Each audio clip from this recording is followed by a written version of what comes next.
যদি আমি আমার মেয়েকে না আনতাম তাহলে তো আমি বেঁচে গেলাম।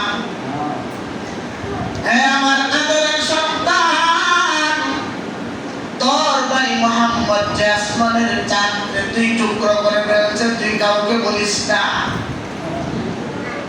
মেয়েটা কচি মন, ছোট মন, বাবাকে বলে বাবা গো কেন মিথ্যা বলতেছো? যদি আমি মক্কা নগরীর কারো কাছে এই সংবাদ পৌঁছায় দেই তাহলে ক্ষতি কি?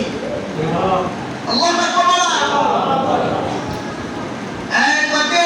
মক্কা নগরীর যুবকরা যদি মুহাম্মদের জাদুতে পাগল হয়ে যায় তাহলে আমি আবু জাহেলের কথা কেউ শুনবে না।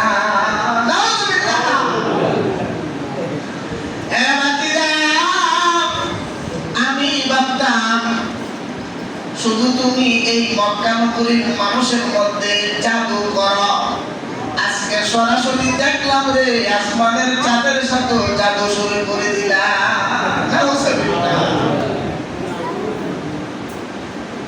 আমার নবী আপনার নবী মনে বললেন হে চাচা এটা কি বলেন? আপনি এই মর্ত বলেছেন কালিমা পড়ে মুসলমান হবেন, আপনার কথা বলতে আসমানের চাঁদ দুই টুকরা হয়ে গেল আমার ইশারায়। আল্লাহ পাক রব্বুল আলামিন আসমানের চাঁদ দুই খণ্ড করে একটা খণ্ড আসমানের না রেখে একটা খণ্ড জমিনে আর একটা পাহাড়ে রেখে দিলেন। ও চাচা আপনি এটা কি বলেন? আমি তো বলি নাই এই মুহূর্তেই হব। দুষ্ট লোকের বুদ্ধি আল্লাহ তাআলা এমন দান করেন, দেখবেন কি করেন। তুমি কার সঙ্গে মিথ্যা বলো যাকে তোমরা আলামিন বিশ্বাসী উপাধি দিলা? আবু জাহেল বলতেছে আমার পুত্রের কিছু লোক দামেস্কের মধ্যে চলে গেলেন ব্যবসার জন্য।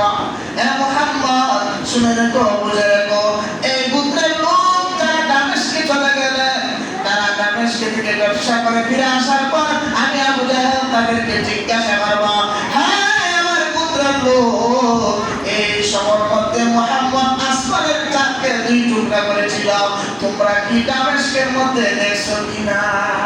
কি বুদ্ধি খাবে মুহাম্মদ তারা যদি সাক্ষী দেন, হ্যাঁ অবশ্যই দামেস্কের মধ্যে আমরা দেখেছি আসমানের চাঁদ দুই টুকরা, তখন আমি মুসলমান হব। নাউজুবিল্লাহ সুরে পাক। আল্লাহ পাক রব্বুল আলামিন বলেন না না আমি আল্লাহ তাআলা আবু জাহেলের কবলে হেদায়েত নসিব করি নাই। সাথে সাথে রাসূল মর্মান্তিক ব্যাপার